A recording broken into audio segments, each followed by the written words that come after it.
Թալիշ բնակավայրը Արցախային բնակավայրերից է, որը ունի բավականին հարուստ պատմություն, եւ այդ պատմությունը առնվազն սկսվում է վաղ միջնադարից։ Թալիշը պետք է դառնա մեր ազգային գաղափարախոսությունը։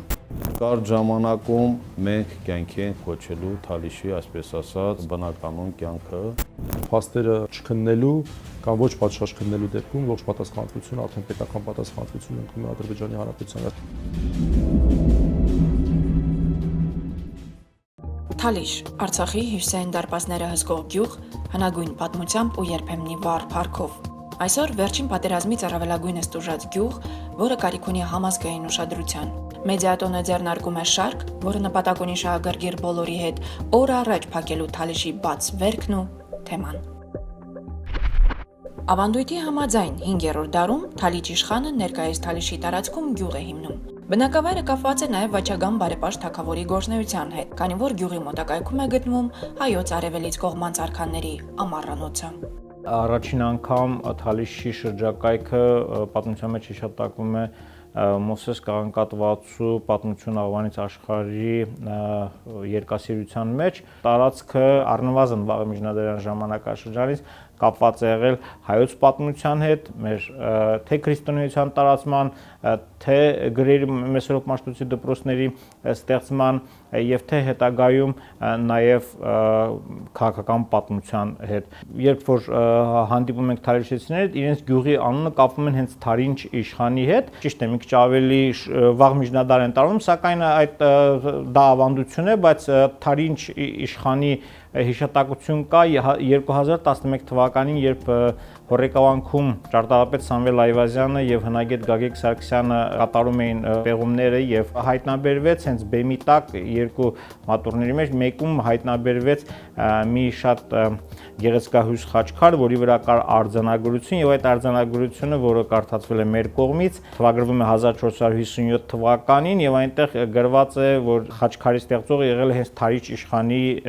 որդին եւ այնտեղ նաեւ նշված է, որ ի խանությունուն Ջահանշահին մենք բոլորս Արցախի պատմությունից գիտենք, որ հենց Ջահանշահի օրոք է հաստատվել Արցախի մելիքական իրավունքները։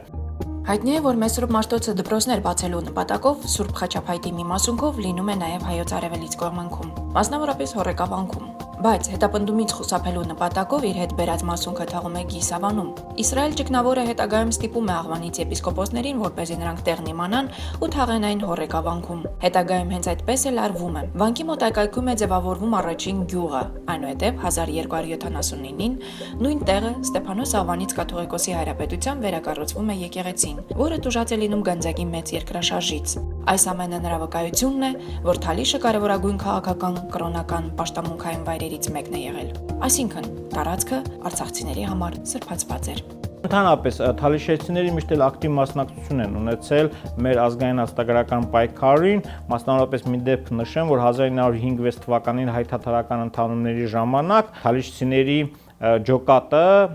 Դավիթ Բեկ Մելիք Բեգլարյանի գլխավորությամբ մտնում է Գանձակ եւ տեղի հայությանը մյուս հայկական ջոկատների հետ մասնակցում Գանձակի հայության ինքնապաշտպանությանը։ Նույն ջոկատը մասնակցել է թաթարների ավազակավորչի Թոփալ Հասանլուի գյուղի ոչնչացմանը, որոնք անընդհատ հարձակումներ են գործում Գանձակի հայկական թաղամասի վրա։ Նույն դերակատարությունը Թալիշ ունեցել է եւ 1918-20 թվականների իրադարձությունների ժամանակ մոտ 300 հոգի մասնակցել են ազգային ազատագրական կռիվներին, մասնավորապես 1920 թվականի մարտին Օսման Քազիմ Փաշայի բանակը կովկասյան թաթարների, որոնք այդ զորաջոկատները, որոնց ղեկավարում են թուրք սպաներ, հարձակվում են Թալիշի վրա, թալիշցիները կատաղի դիմադրություն են ցույց տալիս,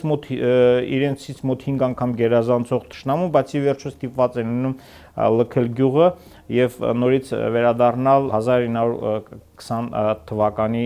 ամռանը։ Ընդհանրապես Թալիշը իր պատմության մեջ մի քանի գաղթեր է տեսել։ Դա առաջին անգամ 1764 թվականին, երբ գյուղացիների մի մասը մելիքների հետ տեղափոխվեցին Գանձակի խանության տարածք, փրկվելով Իբրահիմ խանի ճնշումներից, մյուսը տեղի ունեցել 1784 թվականին, Եվ վերջին մեծ գաղթը տեղի ունեցել 1797 թվականին, խոսքս վերաբերում է 18-19-րդ դարին, որը տևել է մոտ 12 տարի։ Դրանից հետո փաստորեն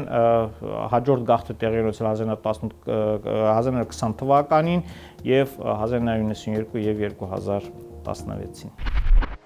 2016-ը Թալիշի հերթական գաղթի տարեթիվը դարձավ, սակայն նրան բեկել անկարելի է։ Թալիշն Արցախյան գյուղերի բացառիկ օրինակներից է, որն իր գոյությունը պահպանել է հերոսական ժամանակներից եւ Արցախի ազատագրական գոյամարտի տարիներին էլ նշանակալի ձեռքբերում էր համարվում։ Թալիշի ռազմագործողության շնորհիվ ոչ միայն նկատելիորեն ամրապնդվել են Արցախի ինքնապաշտպանական ուժերի դիրքերը Մարտակերտի հյուսիսարևելյան ուղղությամբ, այլև ազատագրվել պատմական Գյուլիստանի Մելիքության իշխանանիստը։ Ավերումից փրկվել են 19-րդ դարի Սուրբ Աստվածածին եկեղեցին, Մելիքների տոհմական գերեզմանատունը, երբեմնի պալատների հորեկավանքի ավերակները։ Հարյուրավոր թալիշցիներ մարտնչել են նաև երկրի տարբեր հատվածներում Արցախի ազատագրմանը տալով 44 զոհ։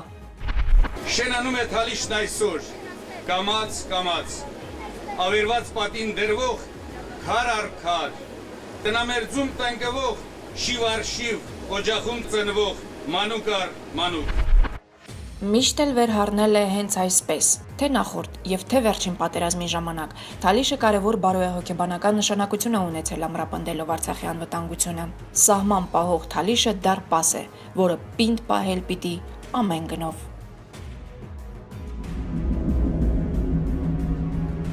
Պատմության հոլովույթում Թալիշեցին փոխակերպումների հոգեկերտվածքային կարիք չունի։ Այսօր երբ Թալիշեցի է մահանում, Թալիշեցուն հուղարկավորում է Թալիշում եւ հողը մոգական ուժ է ստանում եւ մոգական ուժով շատ դժվար է հիմա Թալիշեցիների համար այլ տեղում ապրելը, բայց որքան ես տեղեկացված եմ, նրանք խմբային հանրույթ որպես առանձին տեղամասում ապրում են։ Սա խոսում է այն մասին, որ խմբային ինքնությունը նույն Թալիշեցիների մոտ պահպանվում է եւ հողի մոգական ուժը դժվար է հաղթահարել, հիմա դժվար է դիմադրել դրան եւ չգնալ Թալիշ, որտեղ այնտեղ, ինչպես գիտենք, ամեն ինչը ստակեցված չէ, այսպես ասենք։ Ընդհանրապես ամեն մի մարդ երազում է ավետյաց երկրի մասին։ Ավետյաց երկրում, որովհետեւ ես իրականություն եմ դարձնում իմ բոլոր երազները եւ ավետյաց երկրում ես ինձ ազատ եմ զգում, ինչպես ոչ միտեղ։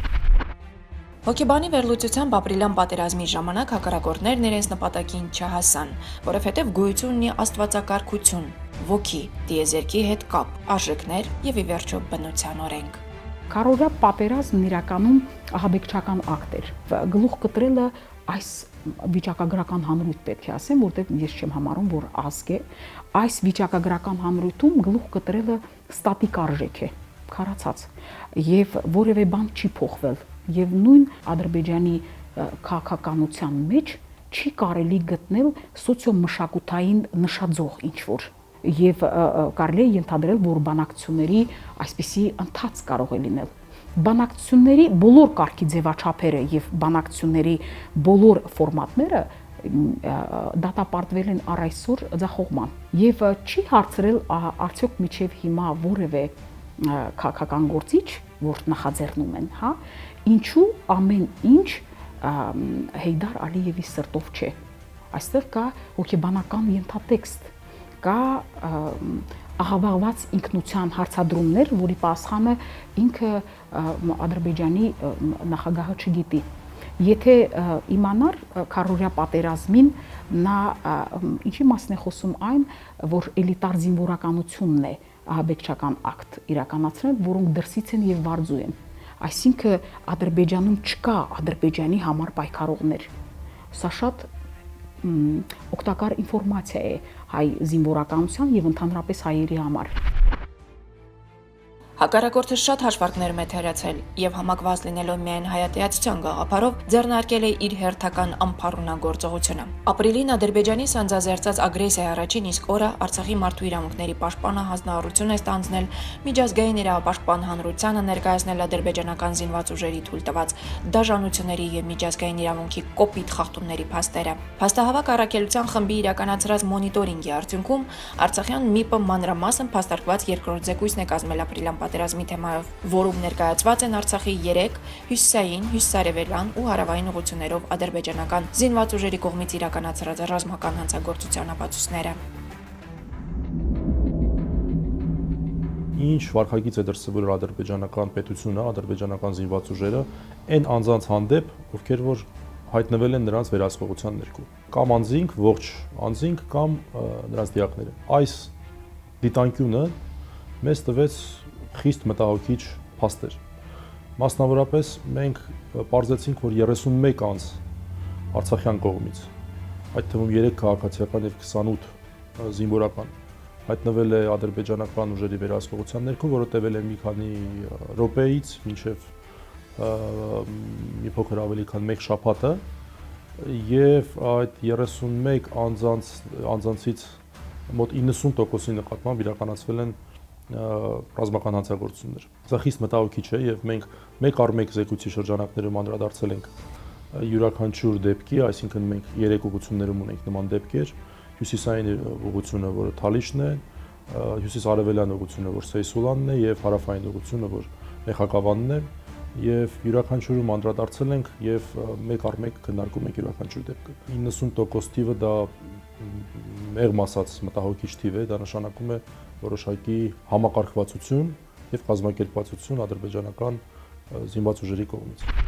Հանդուրժողականություն կարոզող միջազգային իրավապաշտպան հանրությունն այսօր չպիտի անտեսի Ադրբեջանի հայտարարության դրսևորումները։ Վերջինս էլ անդամակցելով միջազգային ամենատարբեր կառույցներին, մասնավորապես նաև Ժնևյան կոնվենցիային, պարզապես պարտավոր է քննել բերված փաստերը, ինչը չանելու դեպքում ողջ պատասխանատվությունն ընկնում է իր պետության վրա։ Մենք խոսում ենք 3 ռազմական հանցագործությունների մասին, առաջինը խոշտանգում, այսինքն ողջ մարդու նկատմամբ ցավի պատճառում, որոշակի նպատակներով, երկրորդ անգլերեն տերմինը շատ ավելի հստակ է execution, հայերեն այսպես ասած մահվան դատապարտում, այսինքն սա պարզապես սպանություն չէ եւ պարզապես միջազգային մարդասիրական իրավունքով պաշտպանվող անձանց սպանություն չէ։ Խոսքը վերաբերում է երկու կատեգորիաների՝ քաղաքացիական անձինք եւ միջազգային իրավունքում այդպիսի տերմին կա օգդեկոմբա, որը հայերեն թարգմանվում է շարքից դուրս եկած զինվորականներ, այսինքն զինվորականներ, որոնք այլևս